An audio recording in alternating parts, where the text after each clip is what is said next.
Hey, what is going on, guys? This is SMV Reviews, and today we are taking a look at the collaboration from Kid Cudi and Kanye West, Kids See Ghosts. Let's get to it. Kanye West released Ye last week, which was a 7-track album. The week before, he released Pusha T's album, which he produced on, and then this week we get another Kanye West influenced album, one that he has been heavily involved in, and honestly, I really liked Ye. Pusha T's was fine. It's one that I definitely need to continue to listen to. I've only really got through one listen of it, so I don't want to really give any real input on it. But Ye, I really enjoyed. I think it was very mixed critically. Some people really liked it. Some people really hated it.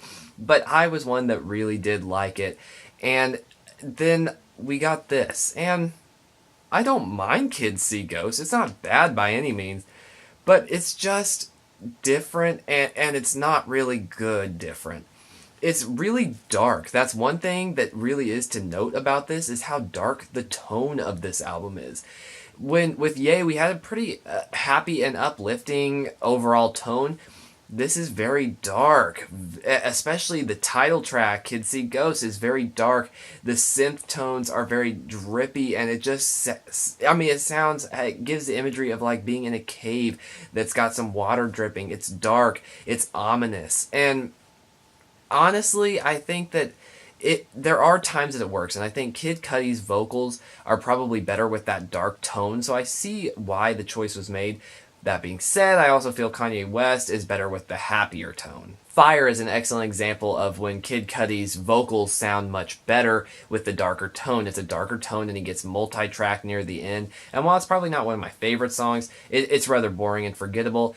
It does show why his vocals work with a darker tone. Near the end, like I said, he gets multi-tracked, and it really does work pretty well. I do actually enjoy just the sound there. It's, again, not one of my favorite tracks, but as an overall, the sound is rather nice. But again, Kanye West doesn't quite sound as good in these situations. I feel like he fits much better with these happier, goofier sounds, and that's not to say he can't tackle darker subjects and can't have darker songs, but I do say as a whole, he is much better at lighthearted rather than really deep and intense, dark, ominous sounds. And that is just, it was a weird pairing, and I think that in the past their work has been really good. They collaborated on Ghost Town, which we get a part 2 of on this album, and I think that it can really work, the two of them together. Plus, they've worked before, but unfortunately, this really seemed to fit a lot more Kid Cudi style than Kanye himself. Feel the Love is probably the worst track, and for a lot of reasons. It's absolutely, well, it's filled with Kanye West specifically making gun sounds through his voice, and it's really hard to understand what he's going for. When you talk about guns in music, usually it's for a purpose. Usually it's either for some kind of reform or to make some kind of statement. Knowing what we know about Kanye, he's a little more conservative, and again, I don't like to put in my input on social or political issues, but as we know, he's much more conservative, so under the assumption that he probably agrees with guns. But then what is the sense of this song, which sounds more like he's using guns to interrupt the flow of the song and interrupting the feeling, the love. But even then, if this was an anti-gun song, it doesn't really do anything. Pretty much all it does is just interrupt. It's not really, it doesn't do anything. It's just annoying in the song, in the context of it's quite a few, like over a minute of Kanye just of sounding like a gun, and it's one of the least appealing parts of this whole album. It doesn't make any sense socially or for any kind of political reason, and it's not cohesive enough to make a real song, so why this exists, I just don't get it. Now, I really liked Ye. It had a lot of interesting production choices, lyrics, and I enjoyed it. Unfortunately, I don't feel we get as much of that here. That's not to say everything is bad production or lyrically. There are some pretty good moments, but it's really unfortunate because it's just kind of bland when it comes to production and lyrics, especially after such a great album previous to this. And an excellent example of actually decent production that sounds good and is interesting is Fourth Dimension, which samples a Louis Prima song, a Christmas song. That one, I do have to say, I don't fully understand. I've really tried to rack my brain on why a Christmas song, but whatever. Ultimately, it sounds really cool because it is that kind of, vintage record player sound that they then sample and continue to loop as the beat of the song, and I do really like it.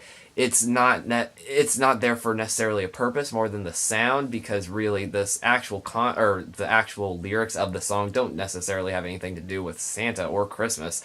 But it sounds really cool, and it's really interesting to hear. Just from an experimental and musical point of view, that's one of my favorite moments on the album. To say another thing negative about this album, two of my actual favorite tracks besides Fourth Dimension is two songs that have just singular lines, maybe two lines, that just blow it. Reborn and Free, which is a part 2 to Ghost Town.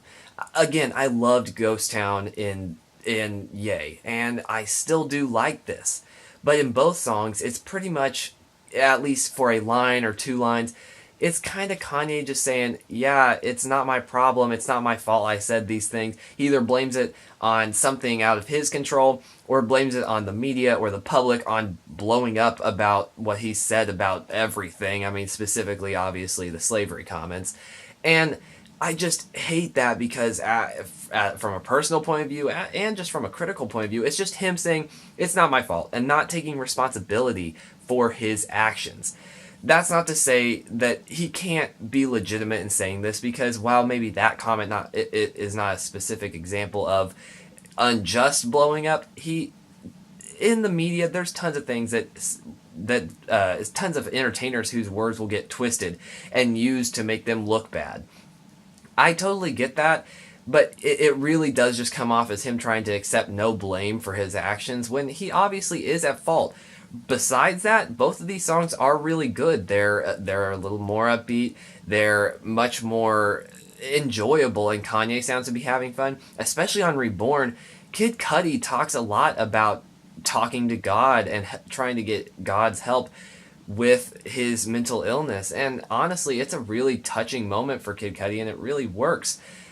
It's just too bad that both of those tracks have some lines that just kind of hurt them. Reborn is definitely the better because it is just him saying that he wasn't on his meds, and that's the reason. And while medicine is a genuine thing that can help people, it can't be his pure reason of why he said it. Regardless, it was one line, more of a throwaway line. I can stand that one more, especially because Kid Cudi really revives it with his verse.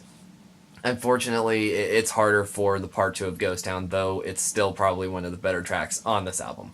On Cudi Montage, we do get a little sample of Burn the Rain by Kurt Cobain, and hey, that sounds cool. It's a more or less forgettable song otherwise, but it's fine. Ultimately, Kid Cudi does really good. He talks a lot about his struggles with religion and using that to build himself up after feeling very suicidal and depressed, and hey, that's a really good work. I did really enjoy it, and I enjoyed his talk about religion. And Kanye does throw some of that in, but he has some of the worst lines. He delivers some of the worst parts of this album, which is really unfortunate. Not to say everything he did was terrible, but if we take out Reborn and Fourth Dimension, it's a pretty forgettable album, and that's just really unfortunate, especially after Yay. And I know from what I've heard, Pusha T's album, a lot of people were really enjoying it. Again, I hadn't really got a chance to fully dig into it, but yeah, it just doesn't really do it for me. It's a much more neutral album. It's still good, though. I do enjoy it. I just really hate Kanye's complete hands-off kind of attitude and saying it's not his fault. That just kills the album, despite them being very small lines. So I am going to have to give this a 6.5 out of 10. I know that seems rather harsh, but after Yay, we know that there is better that can be done. Production's just boring on this album. Lyrics are boring, besides a couple good areas from Kid Cudi.